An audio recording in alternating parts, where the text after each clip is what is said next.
ఇటీవల కాలంలో 10వ తారీఖున ఇద్దరు వ్యక్తుల మధ్య జరిగిన సంఘటన హత్యకు దారితీసింది. అది అందరికీ తెలుసు ఆ ప్రాంతంలో ఏం జరిగిందనేది.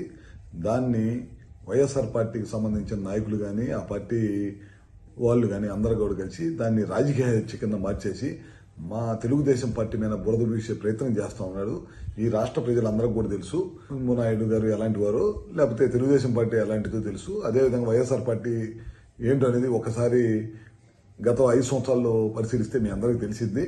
అదేవిధంగా మీరు చూస్తూ ఉన్నారు గడిచిన 5 సంవత్సరాలు పల్నాడు జిల్లాలో హత్య రాజకీయాలు కానీ దాడులు కానీ తెలుగుదేశం పార్టీ కార్యకర్తల మీద ఏ విధంగా జరిగిన పల్నాడు ప్రాంతం మొత్తం కూడా గందరగోళం చేసే పరిస్థితి చేశారు. లాస్ట్కి పరామర్శకి చంద్రబాబు నాయుడు గారు వెళ్తున్నా సరే తాడు కట్టే పరిస్థితి తీసుకొచ్చారు. ఆ రకమైన అరాచకం సృష్టించారు.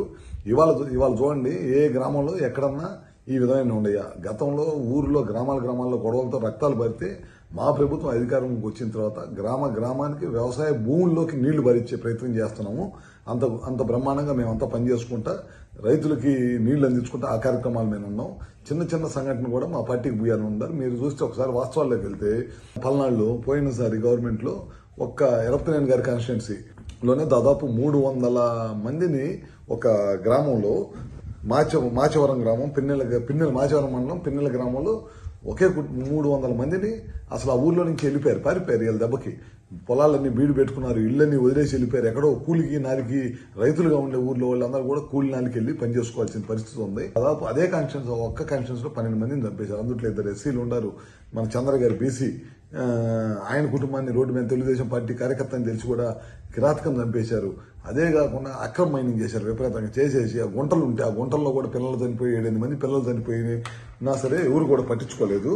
ఇట్లా 1 కాదు 2 కాదు అరాచకాలు చేసుకుంటా వెళ్ళిపోయిన ప్రభుత్వం ఏదైనా ఉందంటే అది వైఎస్ఆర్ ప్రభుత్వం. మా ప్రభుత్వం మొదటి నుంచి ముఖ్యమంత్రి గారు చెప్పేది గ్రామాలు అభివృద్ధి ధ్యేయంగా పనిచేయాలి, అభివృద్ధి లక్ష్యంగా పనిచేయాలి. అందరూ పొద్దున రైతులనక కష్టపడి వ్యవసాయ కుటుంబాల నుంచి వచ్చిన రాష్ట్రం మంది. అందరూ కూడా కష్టపడి పని చేసుకుంటున్నారు. వాళ్ళ పిల్లల్ని కష్టపడి చదివించుకుంటున్నారు. వాళ్ళకి ఉద్యోగాలు కల్పించాలి అనే ధ్యేయంతో ఈ ప్రభుత్వం పనిచేస్తుంది. కానీ ఇప్పటికి కూడా ప్రజల బుద్ధి చెప్పి 11 సీట్లు వచ్చినా సరే వాళ్ళకైతే బుద్ధి రాలేదు. ఇంకా ఇప్పటికి కూడా గ్రామాల్లో చిన్న సంఘటనలు జరిగి ఎక్కడన్నా హత్యలు జరిగితే ఎవరన్నా చనిపోతే దానికి పార్టీ రంగు పూసి ఇమ్మీడియట్గా ఎవరు చచ్చిపోతారా ఏం జరిగిందని పరిగెత్తుకుంటూ వచ్చి గ్రామాల్లో దాన్ని కూడా రాజకీయ లబ్ధి కోసం చేకూర్చే ప్రయత్నం చేస్తూ ఉన్నారు. ఒక్కసారి ప్రజలు గమనించాల్సిన అవసరం ఉంది. పల్నాడుని ఎట్టి పరిస్థితుల్లో ప్రశాంతమైన వాతావరణంతో ముందుకు తీసుకెళ్తాం. మీరు చూసి ఉంటారు గతంలో ఎక్కడ ఫ్యాక్షన్ ఉన్నా అణిచివేసిన నాయకుడు ఎవరైనా ఉన్నారంటే చంద్రబాబు నాయుడు గారు. ప్రశాంతమైన వాతావరణంతో ప్రజలందరూ సుఖశాంతులతో ఉండాలనే ధ్యేయంగా గడిచిన 40 సంవత్సరాల నుంచి అదే ధ్యేయంగా పనిచేసిన పార్టీ తెలుగుదేశం పార్టీ, నారా చంద్రబాబు నాయుడు గారు.